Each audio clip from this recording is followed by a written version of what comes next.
Chapter 1. Rose Dearborn knew she had a choice to make. Head back to the hotel room, or end up in prison.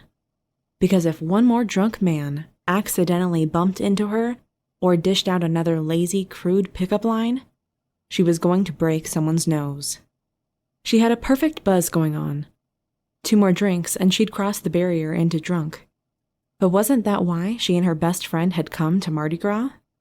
4 days of unadulterated fun. Drinks, guys, music, no work. And more drinks. And now, on the first night, Rose was rather sad to find that she didn't care for it. They could have stayed at home and closed down the bar at the local Chili's and had just as much fun. Well, maybe not Amy. Amy was enamored with the glitz and excitement of Mardi Gras.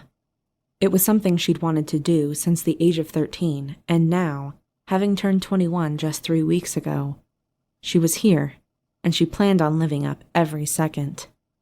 In other words, Rose was in for a very long 4 days. She knew the Mardi Gras events lingered for several weeks on most years, and she just didn't see how the city of New Orleans survived it. More than that, she didn't know how women survived it.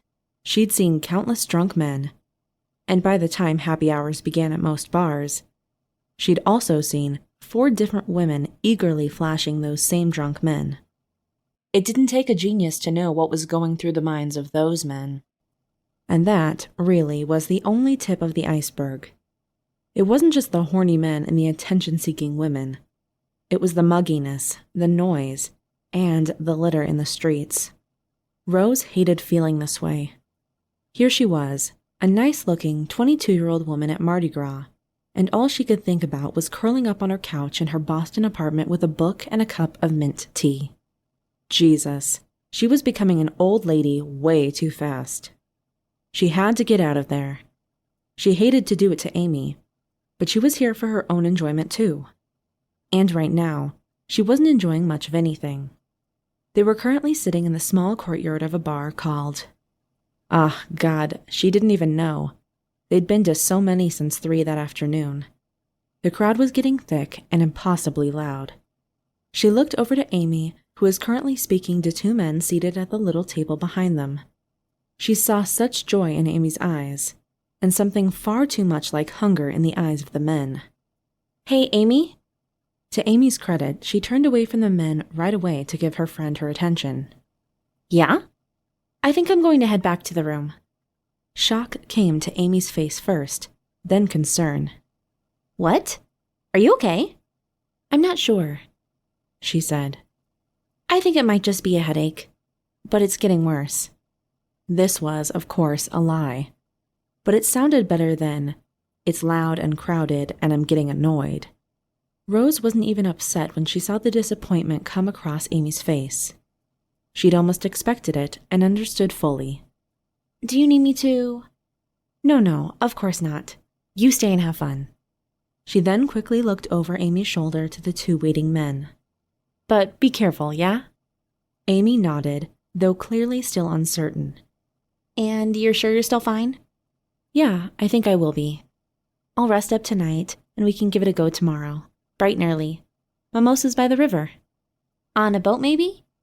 Rose smiled as she got up. "Maybe." She gave the 2 men a suspicious yet slightly playful glance as she got up and took her leave. As she stepped back out onto the street, it took her a moment to reorient herself. All these streets looked the same, especially with the crowds of partiers at every corner. She stood at the corner of the bar for a moment, looked around slowly, and finally figured out where she needed to go. In the 15 seconds or so it took her to do it, she was approached by 2 different men. The second one came to her with extreme confidence, the look of a man that was rarely told no. "Hey, sweetie," he said without much enthusiasm. "You looking for—" "No." That was all she said as she walked on, ignoring him completely. He didn't bother stopping for her.